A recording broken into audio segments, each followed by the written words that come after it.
Believe it or not, summer is just around the corner. Luckily, Armor All, America's most trusted auto appearance brand, has what your car needs to get that perfect summer shine. Plus, now through May 31st, we'll give you $5 for every $20 you spend on Armor All products. That means car wash pods, protectant, tire shine, you name it. Find out how to get your $5 rebate at armorall.com. Armor All, less work, more clean. Terms apply. How would you like a 15% discount to my daily email, the stack of stuff, the show notes, discounts to the conference, all of that? All you need to do is text the word show to 33777. You'll get the annual subscription with a 15% discount to my daily email. You'll get the stack of stuff, the links to the show notes, discounts to the conference, and so much more. All you have to do is text the word show, S-H-O-W, to 33777. Text show to 33777.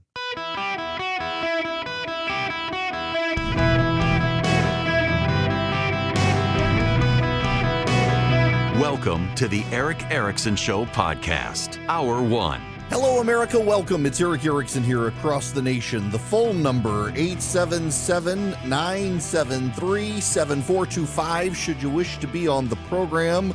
Glad to have you with me today. I want to hit the ground running because I've been waiting to get behind the microphone to be able to discuss this. Now, one programming note for you, though, before I begin. At the bottom of this hour, Senator Pete Ricketts is going to join me. He's the senator from Nebraska because, as you may have heard, the Biden administration is moving forward rapidly with regulations to ban fossil fuel burning vehicles, and Senator Ricketts is one of the leading Republicans pushing back on that in the Senate. So glad to be able to get him here to talk about that. I'm going to preface this by saying I'm going to reference something religious, but this is not a theological conversation. This is raw, practical politics. But today is, if you're a Christian, Holy Monday.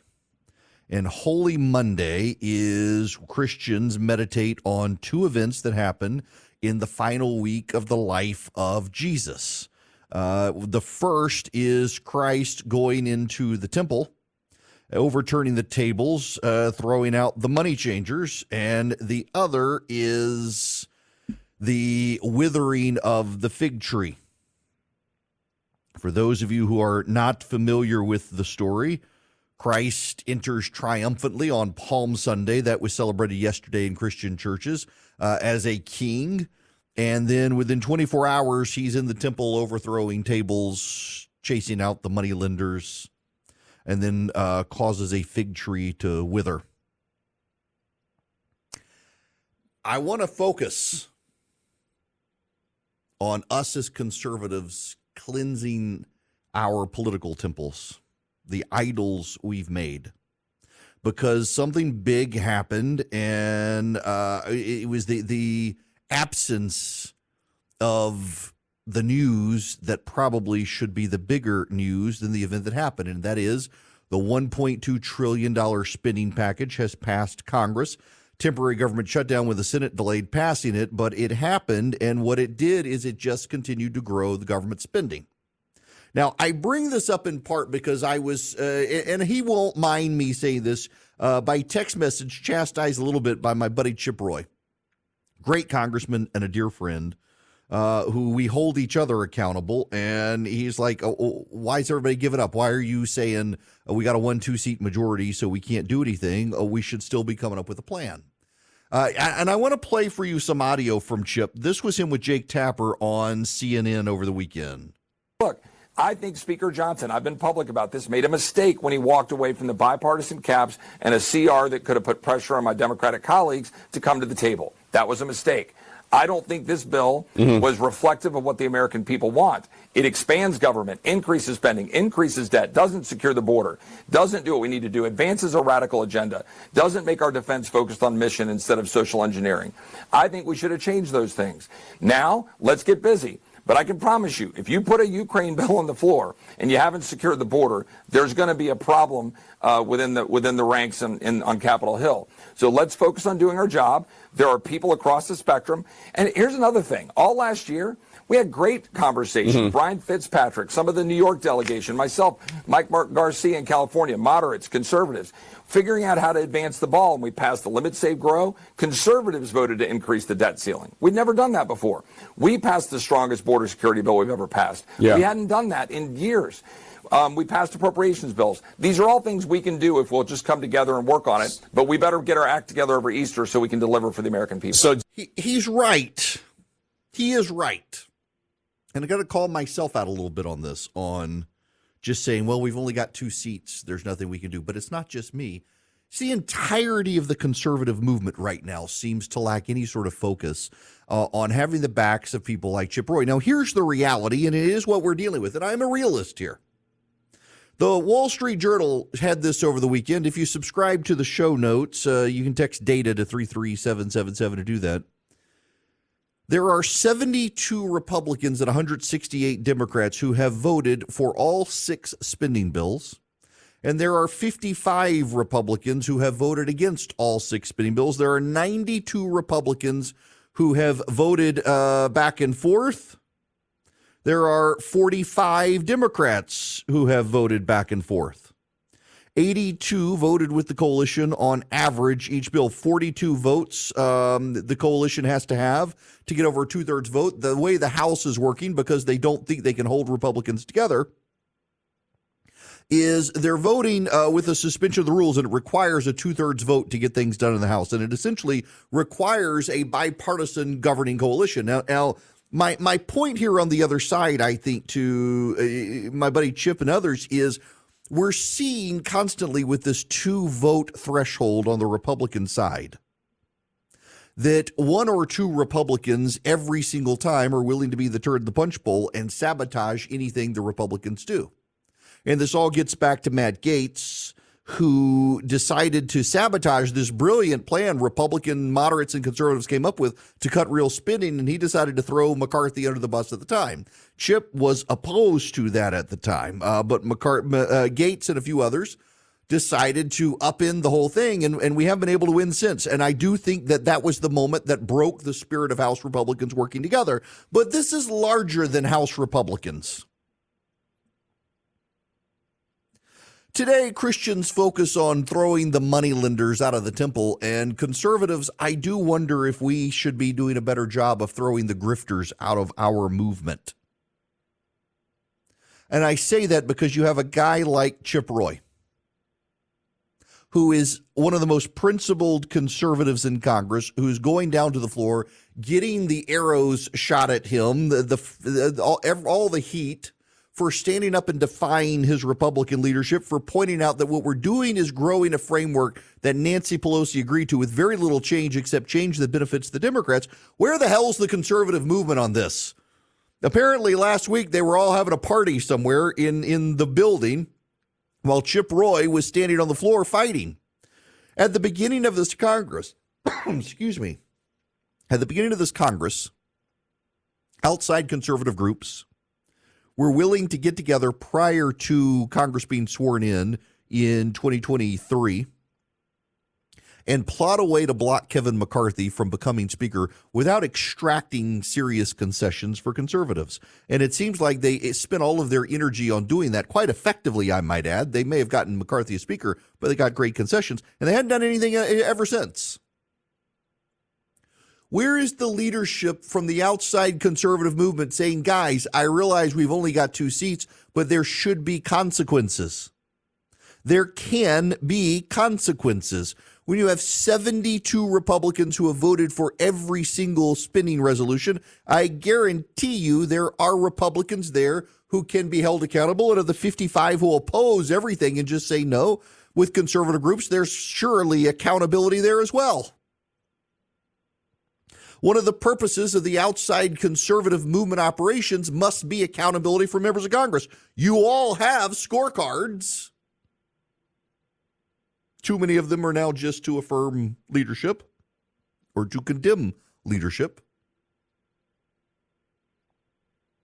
And we're leaving guys like Chip on the floor of the House to do all the heavy lifting himself. The government has grown in part because the conservative movement entities did not get in a room together and figure out how can we come up with a plan to go to the Speaker of the House, who right now seems to be listening to the hawks and the committee chairman and not to the conservative movement from which he is a part, and who can blame him given the dynamics of the House when you don't have a conservative movement coming to him with some intellectual firepower saying, here is a plan to shake this up. Yes, it's going to be a fight. Yes, you're going to have to hold on to some members, but we can on the outside give you the intellectual framework and the firepower and the cudgel to hold your own members in alignment so that we can cut some real spending. Where is the outside conservative movement? I'll tell you where they are. They've been busy platforming people like Candace Owen, who chants Christ is king while espousing anti-Semitism.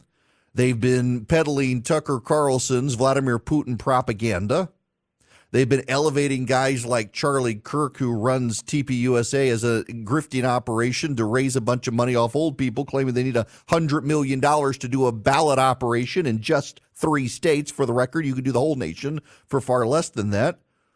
We're platforming a bunch of people because either they're young white guys or they're young black women, and these are the faces of the future of the conservative movement, and they're not particularly accomplished. They're carrying water for one politician in particular. They don't have an ideological core to them, and to the extent they do, they're anti-Semites in Candace Owens' example. The conservative movement has been distracted by the shiny object. And frankly, they've been distracted by Donald Trump. Donald Trump is not going to give you intellectual leading light moments, conservative movement. Donald Trump is about Donald Trump, and you all know it's true, and you may want to vote for him, and that's just fine and dandy, but you're going to have parts of the conservative movement come up with the intellectual framework over which he operates, and you can't wait for him to get there because every day brings us closer to the fiscal cliffs. Where is the leadership of the conservative movement willing to partner with the Speaker of the House and the Republicans and say, look, we realize you have a 2-seat majority, but here is our idea. We're going to rally our movement. We're going to have our people call members of Congress.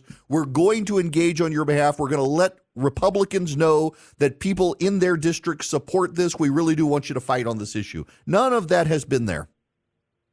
What good is a conservative movement if they're just waiting for Donald Trump to lead when Donald Trump is going to lead without ideas? He's going to get his ideas from others. And guess where those ideas are going to come from? If the conservative movement doesn't lead, they're going to come from other people who may not offer conservative ideas.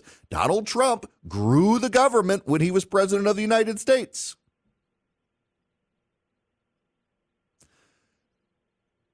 We need to overturn the tables within the conservative movement, I think. We have too many grifters now. We have too many organizations that exist to fundraise off their base without anything to show for it. And what do we have? A $1.2 trillion spending package. And myself and others, I get it's real easy for us to say, we got a 2-seat majority. There's not much we can do.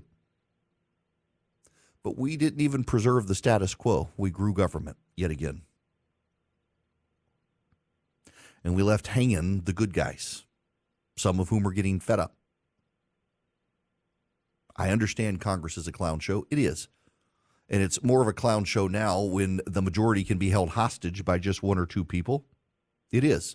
And I understood that there was a lot of firepower and intellectual activity poured into a spending package that would have amounted to real cuts, only to have it sabotaged by Matt Gaetz. But you know what?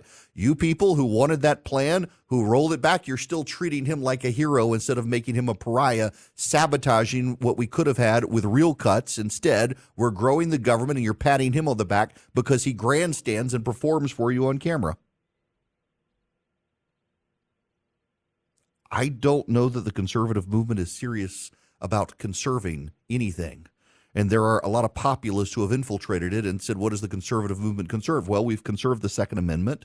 We've conserved homeschooling. We've conserved a lot of families. We've conserved school choice expansion. We've conserved Dobbs getting rid of Roe v. Wade. We've conserved free speech. We've conserved a lot. It doesn't mean we're going to stand pat, dig our heels in, and never advance society. That's not what conservatism is about. But conservatism is certainly about elevating families and being fiscally responsible. And the conservative movement has seemed to be real quiet of late on fiscal responsibility. We're all chasing culture war idols as we run off the fiscal cliff.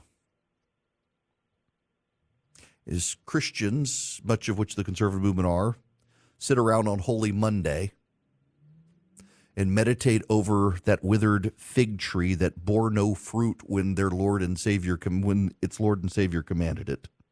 What fruit are we in the conservative movement bearing right now? A $1.2 trillion spending package, and the good guys having to do all the heavy lifting on the floor of the House while the conservative movement hangs out in parties and waits for Donald Trump to return to the White House. You can return to a White House, and then we can go over the fiscal cliff together and declare the nation bankrupt, because conservatives don't seem to be interested in fighting much for anything. Hello and welcome. It is Eric Erickson here. The phone number, 877-973-7425. So, there's a church out in Arizona, Gethsemane Baptist Church in San Luis, Arizona. For 23 years, it has provided food for anyone who wanted it. So the way this came about is 23 years ago, a woman showed up in 1999 with 500 pounds of food. No one wanted it, and so she showed up at the church and said, "Do y'all want the food?" And the church organized a food bank and had given away all 500 pounds of food in 24 hours and expanded from there. And it has been a massive operation for this church since 1999, giving away thousands of pounds of food a week.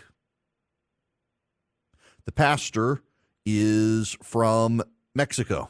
Well, there's a new Democratic mayor in the city. And you know what? The local Democratic mayor has decided that the church should not be providing food to people and has conjured all sorts of excuses to block the church. My friends at the First Liberty Institute, I actually spoke to an event of theirs out in Utah a couple years ago. Philip and I went out there for it. Great people, good conservative organization.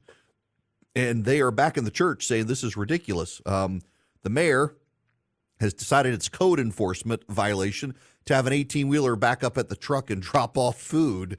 They would rather the church stop feeding the homeless. And, of course, a lot of people crossing the border there. They're within 5 miles of the Mexican border.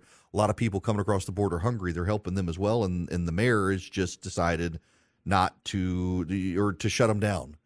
Wow.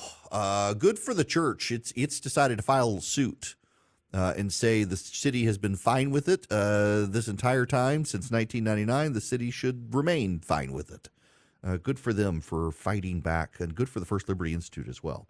What a wild story. And it's a Democrat mayor. All the Democrats will hear the story and say, I bet it's a Republican. Nope. It's the Democrats shutting down a church, want to run a food bank.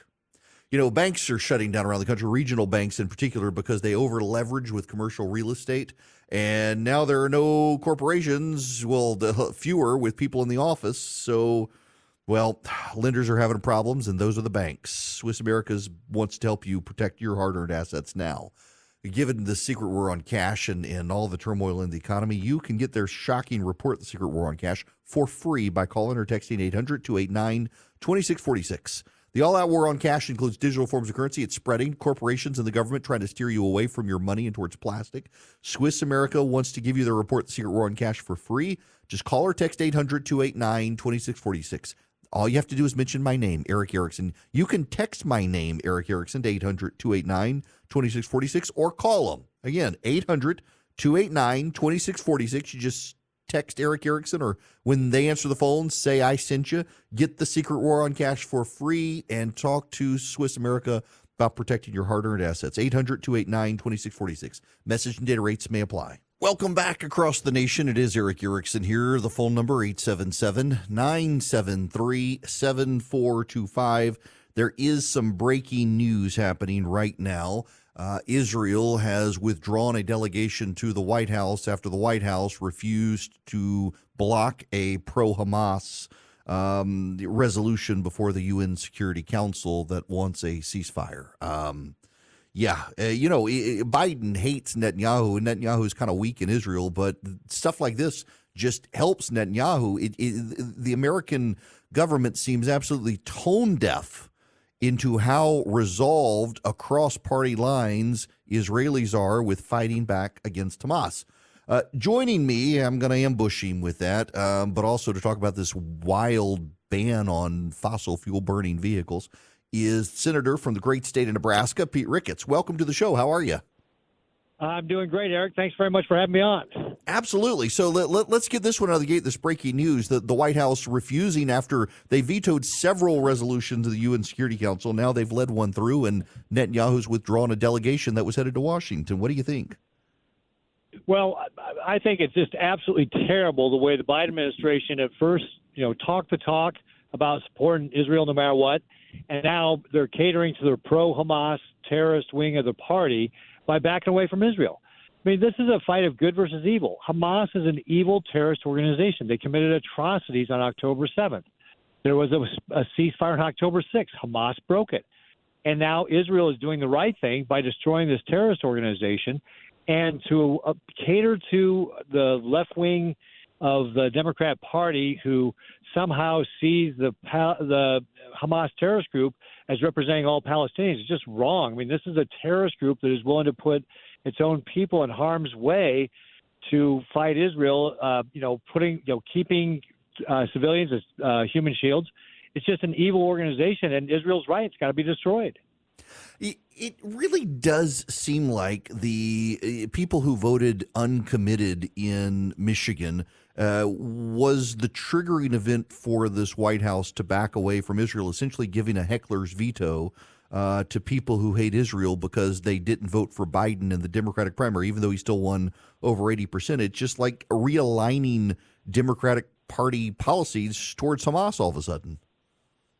Yeah, I got to tell you, it really is puzzling because this has got to be a really small part of their electorate, one would think. And it's really important for us as a country to make sure Israel is successful here. I mean, Hamas is as much a threat to us as Israel because they're a terrorist group funded by Iran. And Iran is looking to destroy us just like they're looking to destroy Israel. So we have an interest in making sure Hamas is destroyed here. And now the Biden administration is backing away from Israel. And by the way, Israel, is the only really true democracy in the Middle East. They share our values. I mean, this should be a no-brainer to support them. And to see the administration do this about face is just not only really puzzling because I think the payoff for them in the election is really small, but also just from the standpoint of it's really important we support Israel, and they're not doing it. Yeah, it just I don't understand this administration other than it's a group of academics operating like academics, which gets me to this academic question of climate change and the internal combustion engine. And I was kind of stunned they decided to go through with this effort, which they're saying is not a ban of the internal combustion engine, that vehicles can decide, auto manufacturers can decide for themselves how they want to comply with the emissions. But ultimately, the only way to comply with emissions is to stop making fossil fuel burning vehicles. Yeah, I mean, it really is de facto ban the way they wrote the regulation. And they tried to say, we loosened it up a little bit. Not true. The final, emissions compliance in 2032 is the same. So it really is a de facto ban on internal combustion engines. And, coming from a state like Nebraska, which is heavily rural, it does not work for us. Lincoln and Omaha, EVs can work, but not when you get outside. We have many cities that actually don't have any chargers at all or are 45 minutes from the nearest charger, towns like Alliance and Bloomfield and Valentine. And the other thing, too, is this is going to drive up the cost of used vehicles. And why is that important? Well, your low-income family in America spends about $12,000 on a car. A lot of times that's going to be a used vehicle, right? So you're talking about taking away a pathway to prosperity and a pathway out of poverty by taking away a car, because that's how people, especially in places like Nebraska, get to work. And you're now saying to these low-income families, you're not going to be able to take that job. You're not going to be able to find that better job to be able to help your family out. And so it's going to actually hurt these low-income families. I mean, an average EV costs $53,000. And again, a low-income family is going to spend $12,000. You can give them a $7,500 credit for buying a car. It's not going to get them there, right? It's just terrible the way the administration is ignoring the reality of where we are in this country with regard to how we can reduce the impact on the environment, and especially when we have other alternatives like biofuels, which we do here in Nebraska, to be able to offer solutions. I mean, we shouldn't dictate from the government how to address this. We should let American innovation solve the problem. Well, and I was going to ask you about that and biofuels as well, because if you get rid of the internal combustion engine, it's not just the fossil fuel manufacturers who get out of business. There are a lot of farmers who grow corn specifically to convert to ethanol to comply with government mandates. So you're not just killing Texas and Oklahoma oil industry, but the Iowa and Nebraska farm industry as well.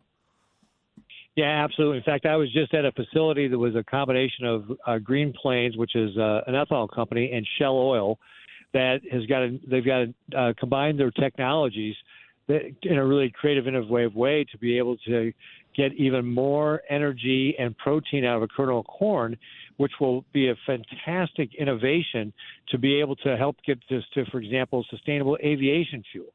And, and also, just there's all sorts of applications that batteries are not going to work. And this administration refuses to acknowledge the basics of math and physics. And frankly, it's going to be to the detriment of, the families who can afford it the least. Now, okay, so as a practical aspect, what can Congress do? I know there are ways for Congress to roll back regulations, and I think depending on how they're structured, you can't filibuster in some cases. But what is the mechanism that Congress might be able to get involved with this on? Yeah, so this is where Senator Dan Sullivan of Alaska and I have introduced a Congressional Review Act to basically block the implementation of this rule. So the EPA just finalized this rule this past week. We've introduced our what's called a CRA, Congressional Review Act, to overturn the rule. And we're hopeful to get it passed through the Senate because there are a lot of senators who have, rural constituents that this is not going to work very well, or, a lot of senators who are willing to just actually look at the math and say, hey, this isn't going to work. And then anybody who opposes it will have to explain to their voters why they don't want low-income families to have cars, why they don't want people in rural areas to be able to get to work. And if they, aren't going to, go do what their constituents want, hopefully their constituents will hold them accountable in the upcoming election. And frankly, if it gets to President Biden's desk and he vetoes it, he will own this EV mandate and, again, have to explain to the people of America why he doesn't want low-income families to have cars.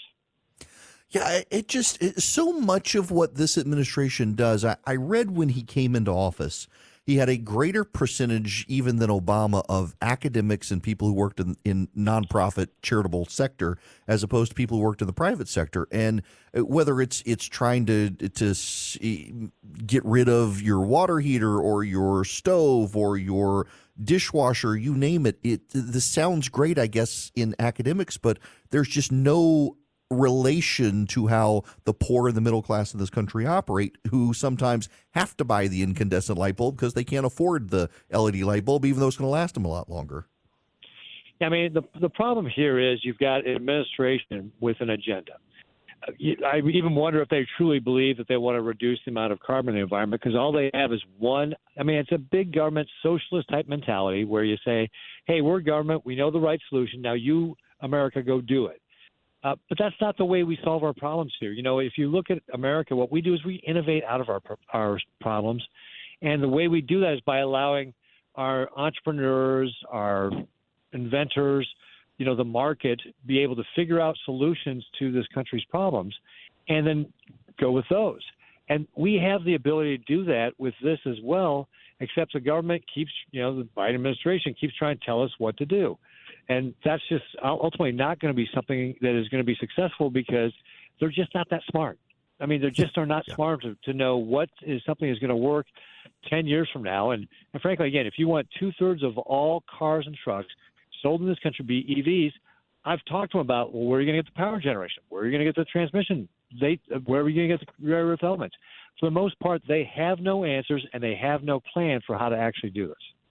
Yeah, particularly in colder environments, batteries don't sustain themselves. And I have a hard time believing that a farmer in Nebraska is going to be able to drive his combine across the field with the battery and then have to wait a day for it to charge to get back. None of that seems to make sense. And if you get rid of all the fossil fuels for the cars, it's going to make the gas even more expensive for the farmers.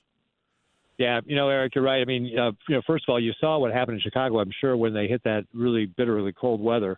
Right. It only takes about 20 degrees before a car battery can lose about 41% of its charge. And, the story in Chicago was, car graveyards and dead robots because people couldn't get to chargers. They couldn't get a charge in their car, and their cars weren't reliable anymore. And that, frankly, this is why now you're seeing a bunch of people not buying EVs anymore because they get in cold weather it doesn't work. The other thing about going to, if you're talking, whether you're talking about a tractor or a semi truck, if you're talking about these big, applications, you need really heavy batteries. Well, that means for like a truck, you're going to cut its, carrying capacity by about half, which means you're going to need twice as many trucks on the road and twice as many truck drivers, which we don't have. And in the farming industry, when you add a bunch of weight, what you actually do is compress the soil more, which means that you actually can't grow as much, which means you're going to have to, cultivate more farmland, which, of course, the environmentalists don't like that either. You're not going to get as high yields. You're going to actually end up spending more energy to produce the food that we need to feed our nation. And again, this is part of the problem with the Biden administration. They just don't know, or as I guess Ronald Reagan used to say, there's so much they know that isn't so. Very well said. Senator, got to leave it there. I don't want to ambush you with this, but I will tell you that we're going to reach out to your staff and see if we can finally get you this year to our gathering in Atlanta. We'd love to have you in August. Don't want you to have to make a commitment to it. We'll work with your staff on it, but would love to have you. And thank you, as always, for stopping by here. Great. Well, hey, if it works in the schedule, I'd love to come down. That'd be fantastic. Senator Pete Ricketts, senator from Nebraska, formerly the governor of Nebraska, and his family also owns my, I guess I should say now, second favorite baseball team in America, the Cubs. They have been my first, but living in Atlanta for as long as I have, I've been rooting for the Braves for quite a while. In fact, my wife and kids for my birthday got me tickets to the Braves Cubs game. So that's where I kind of sit on my hands and cheer for both sides because I really do like the Cubs. I was loving them when they were not making it to the World Series. So it was great a few years ago to get them there. And I was invited by the Ricketts to go, and I couldn't. So I missed that opportunity. Another 100 years, maybe they'll get back to it. In any event, thanks to Senator Ricketts for coming by. Now, I got to tell you guys before we get out of here, Americans for Prosperity has bought Bidenomics.com, the great website to show you all about the Biden economic agenda and how bad it actually is for America. Bidenomics.com, brought to you by Americans for Prosperity. So here's the thing. You go to Bidenomics.com, you send your friends and family who think the economy is fine, and it actually shows you Joe Biden's quotes and then the truth of how things are or aren't working with the economy based on what he said, and typically not. It's a great website that is factual, that is data-driven, and that shows you Joe Biden embraced this term Bidenomics, and Bidenomics is failing it for the middle class. Bidenomics.com is brought to you by Americans for Prosperity. As always, you can go to americansforprosperity.org/Eric, sign up with them, become an activist in your community. They're a do tank, not a think tank. They do the business of the conservative movement around the country, but they really want you to go check out Bidenomics.com and learn the truth about Biden's terrible economic record. Welcome. It is Eric Erickson here. This hour of the program brought to you by First Liberty Building and Loan in Noonan, Georgia. And I say that because some of you think, well, they're just in Georgia, they can't help me. But they're in Noonan. They're not in D.C. or New York, but they help companies around the United States and all 50 states grow their businesses. Where you see opportunity and your lender's giving you a hard time, First Liberty's been helping businesses become big businesses since the 90s. They're still in business. They still want to help. If you're buying a building, building a building, buying a franchise, deals like that, you need $250,000 or more, reach out to them. FirstLibertyGA.com. FirstLibertyGA.com. See if they can help your business. Now, I got to move on to other things. But first, I want to go back to this Frank Luntz comment from Friday. This is Frank Luntz. He was on with CNN talking about the Attorney General of New York wanting to seize Trump's properties. All right, Frank, the politics of this. Folks in the Biden campaign are already starting to refer to Donald Trump as broke Don, which is interesting. And then there is the possibility that the New York Attorney General, Letitia James, would have to start or would start seizing assets, maybe even buildings. How do you think that would play? I want you to remember this moment, and don't forget it. If the New York Attorney General starts to take his homes away, starts to seize his assets, it's all going to be on camera. Pundits are going to sit there and scream about this. This man cannot be elected. You're going to create the greatest victimhood of 2024, and you're going to elect Donald Trump. If they take his stuff, he's going to say that this is proof that the federal government and the establishment and the swamp in Washington and all the politicians across the country and the attorneys generals and all of this, that this is a conspiracy to deny him the presidency. He's going to go up in the polls just like he went up every single time they indicted him. The indictment, let's not talk about whether it's justified or not, but it will prove the things that he's saying on the campaign trail, and he will go up, and it may just elect him president. Do not forget that. And I say this to the Attorney General right now. If you play politics on this, this is what the secretaries of state did in Colorado and what they did in, I believe, was Maine. His numbers went up in both states. I don't understand. I'm almost speechless in how pathetic the opposition to Trump has been and how completely misguided. And this is a perfect example of it. Yep. He's right. And so the Court of Appeals in New York today has told Donald Trump, if you can come up with, I think, $175 million in the next 10 days, you're not going to have to post that bond for $450 some odd million. It's a huge PR win for Donald Trump today that essentially even the New York Court of Appeals suggesting that the original verdict against him is too excessive and denies him a due process right. It pauses the Attorney General's ability to go after his properties. The Democrats are doing everything they can to get Donald Trump elected, and they don't even realize it. It's like Donald Trump's primary opponents couldn't fathom they were actually helping Donald Trump. The Democrats make it even worse. I decided not to cut the clip today, but Stu Stevens, who works for Lincoln Project, used to work for, I think, McCain, Romney. He did work saying Republicans are fighting all these losing cultural war battles. The Republicans are winning the culture war right now because progressives have gotten so far out there, whether it's trying to ban the internal combustion engine in vehicles or put boys in girls' sports or abortion on demand. They feel like they're running away with that one on the left right now. They're getting so cocky, they're about to sabotage themselves on that one with abortion on demand until the moment after birth. The GOP understands the age we're living in and the moment we're living in. And the Democrats don't seem to right now. The Democrats have catered themselves towards a small fringe progressive base of anti-Semites, and it's not going to work well for them. It genuinely is not going to work well for them. Now, when we come back, a part of this progressive meltdown played out on Meet the Press on Sunday, where the rage over Ronna McDaniel becoming a contributor to NBC for money.